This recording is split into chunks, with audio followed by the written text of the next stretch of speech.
आप नोएडा में रहते हैं या वहां कोई कारोबार शुरू करना चाहते हैं तो ये खबर आपके लिए किसी तोहफे से कम नहीं है। अब नोएडा हो गया है टैक्स फ्री। जी हां, सरकार ने आधिकारिक तौर पर नोएडा को टैक्स छूट देने का बड़ा ऐलान किया है। इससे क्या बदलेगा आपके लिए और क्या सस्ता होगा, किसे मिलेगा फायदा, पूरी जानकारी सिर्फ इस रिपोर्ट में। बहरहाल मैं राशिका और आप देख रहे हैं अमर भारती न्यूज।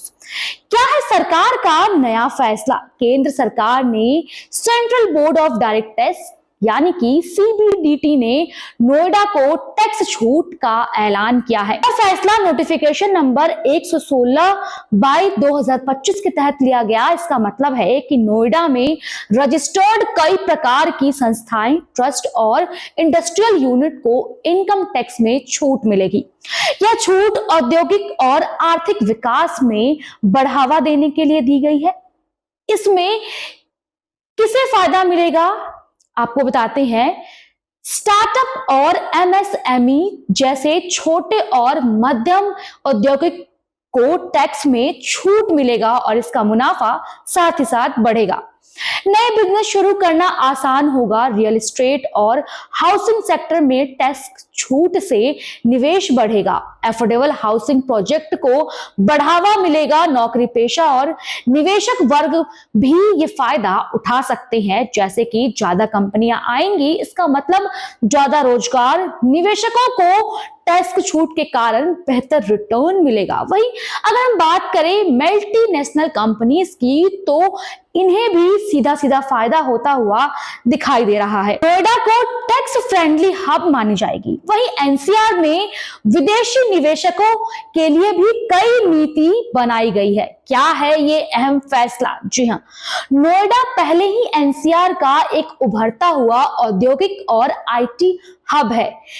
जी हां, यहां मौजूद है एचसीएल, इंफोसिस, सनसेंग, पेटीएम जैसे बड़े प्लेयर्स।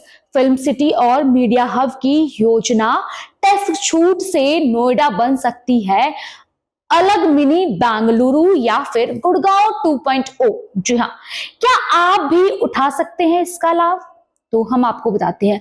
अगर आप नोएडा में हैं और कोई एनजीओ, संस्था या ट्रस्ट चलाते हैं, तो कोई नया बिजनेस शुरू करना चाहते हैं या किसी इंडस्ट्रियल यूनिट के मालिक हैं, तो आप इस इनकम टैक्स की छूट के तहत एक पात्र हो सकते हैं। जी हां, लेकिन इसके लिए जरूरी होगा सीबीडीटी की गाइडलाइन के तहत रजिस्ट्रेशन फॉर्म यानी कि 10AC वगैरह की प्रक्रिया पूरी करना। नोएडा को टैक्स फ्री करना सिर्फ घोषणा नहीं बल्कि एक रणनीति है जिसमें भारत के डिजिटल और औद्योगिक भविष्य की ओर में। वहीं अगर हम निवेश की बात करें तो स्टार्टअप शुरू करने का सोच रही हैं या बस नोएडा के निवासी हैं तो ये फायदा आपको सीधे तौर पर पहुंच सकती है। जी हां, अब देखना होगा कि क्या शहरों को भी मिलेगा ऐसी टैक्स छूट या फिर नोएडा ही बना रहेगा भारत का अगला टैक्स फ्री हब।